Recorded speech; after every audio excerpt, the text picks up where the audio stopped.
mga nanay, mga ate sa mga mahilig magluto, gagawa tayo ngayon ng special kare-kare. So watch the full video for the procedure and ingredients. So keep on watching! So ang gagamitin natin para sa ating kare-kare recipe ay pata ng baboy. And then, magdadagdag din ako ng konting lean pork dahil wala masyadong laman to. So para may laman naman, magdadagdag tayo ng lean meat. And then, as you can see, meron ako ditong pork belly. Ang plano kong gawin dito ay ilalaga natin and then ipa-fry. Tapos ilalagay ko to as toppings para maganda yung ating presentation. Kakat ko lang siya. Pero kung gusto nyo rin naman, pwede nyo na rin tong isama na lang sa kare-kare. Ilaga nyo na lang, hindi nyo na rin i-fry. Pwede rin naman. So, ang parang kakalabasan nito ay medyo lechon kawali on top of the kare-kare. Pero kung ayaw nyo, kung gusto nyo, isama nyo na lang din siya dun sa paglulutuan nyo, pwede rin naman. So, ito yung mga gagamitin natin ngayon. Pata, lean meat, and pork belly.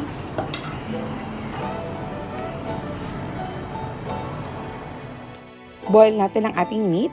And dito sa nakikita nyo, ito na yung second na pakulo. Tinapon ko na yung unang water dahil normal sa pork na may unwanted smell sa unang boil. Kapag okay na, tuloy-tuloy na natin ito at ito na rin ang water na gagamitin natin para sa ating sauce.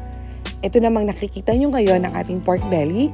Sinet aside ko na to para madry, para mamaya hindi na masyado matalsik sa mantika kapag fry. Pero sabi ko nga, optional lang ang pag-fry ng pork belly. Pwede nyo rin itong isama sa mismong kare-kare. And may iba na gumagamit ng pressure cooker para mas mabilis ang pagpapalambot ng ating meat. Pero kapag normal boiling lang katulad nito, it might take 1.5 hours to 2 hours para totally na talagang malambot ang ating pork.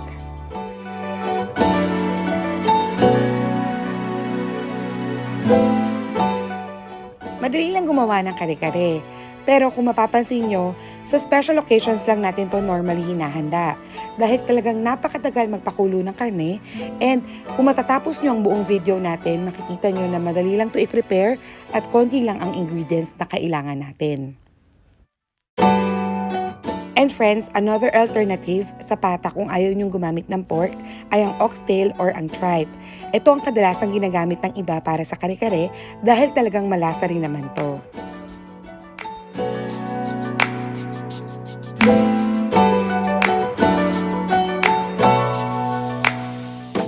Kapag malambot na yung ating meat, iset aside lang natin and pwede na nating simulan gawin ang ating sauce.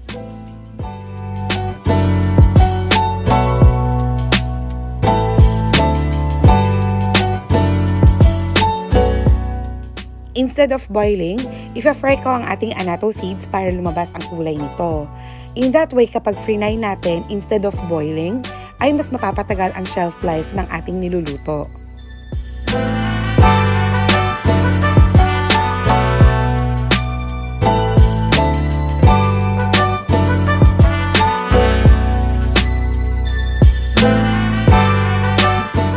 Yung mantika nito, yun na rin ang gagamitin ko sa paggisa ng ating garlic at ng ating onions at magdadagdag lang din ako ng konting pang oil. Para sa full list ng ingredients at measurement, ilalagay ko rin to sa ating description box.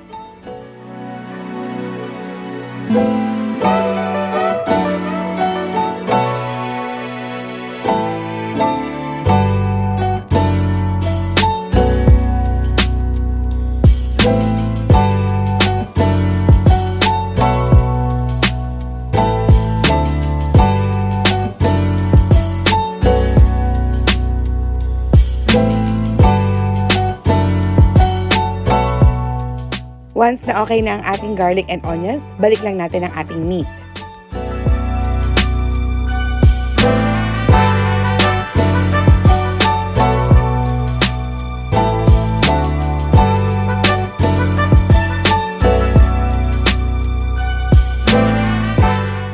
Ibalik lang din natin ang ating pinagpakuluan or ang ating pork stock.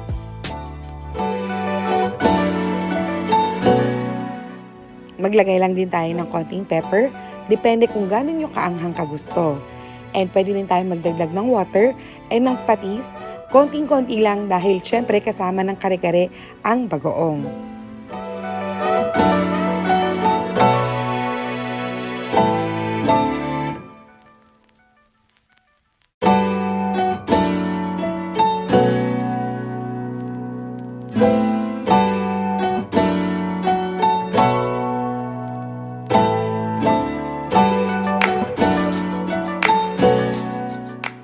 Pakuluin lang natin konti, and after, pwede na nating ilagay ang ating peanut butter. For this recipe, I'm using 2 cups. So, depende na yon kung anong gusto nyong brand, or kung gusto nyo yung katulad sa palengke na napipili natin, na sila na mismo yung nag-grind ng fresh peanuts. Pwede rin yon. Pero ang maa-advise ko sa inyo, use creamy peanut butter and wag yung sweet.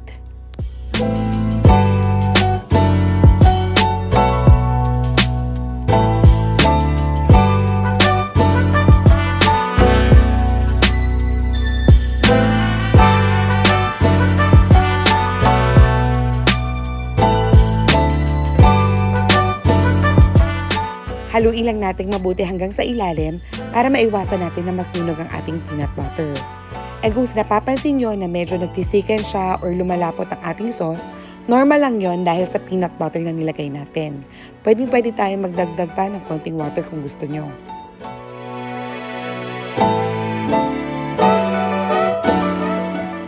Ayan, almost okay na yan. Kung gusto nyo lang na magdagdag ng additional color, pwede nyo ihalo yung mantika na nilagyan natin ng Annato Seeds kanina.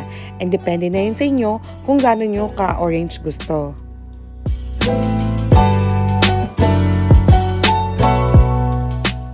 And remind ko lang kayo friends na huwag kalimutang mag-subscribe sa Kusina Shabihan sa YouTube, mag-like and mag-comment na rin kayo, and turn on the notification bell para updated kayo sa ating mga new recipes.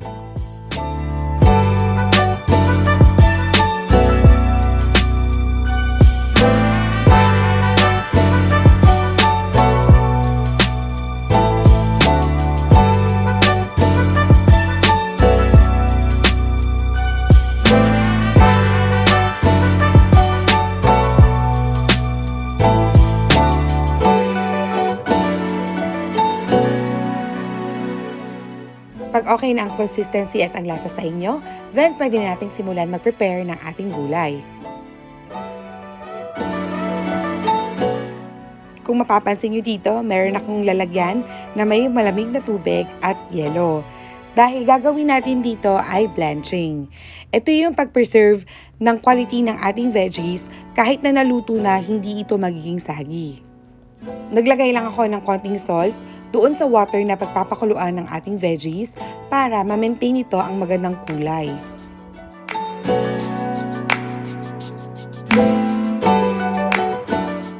After 4 to 5 minutes, okay na ang ating sitaw. So ilagay natin ito kaagad doon sa water na may yelo para mawala ang init ito at ma-stop ang cooking process. In that way, mapipreserve natin ang tenderness at ang quality ng ating gulay. Ganon din ang gagawin natin para sa iba pang veggies.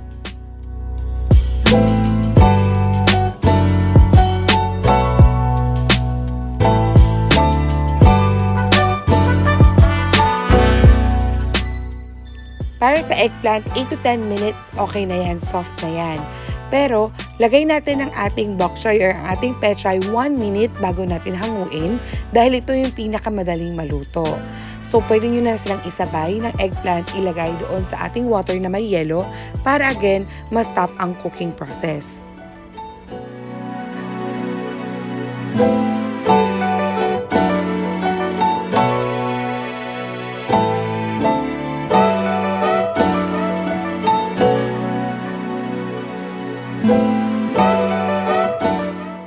Hayaan lang natin ang ating veggies ng mga 2 to 3 minutes doon sa ating malamig na water and then set aside.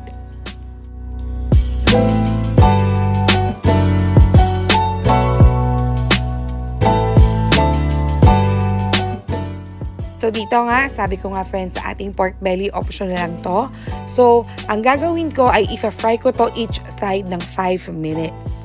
So, gagawin ko tong lechon kawali on top of kare kare.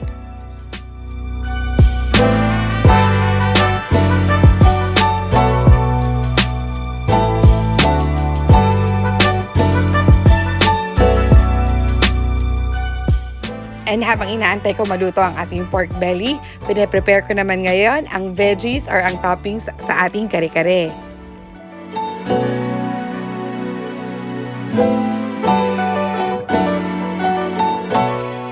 And ayan, ready na ang ating special kare-kare.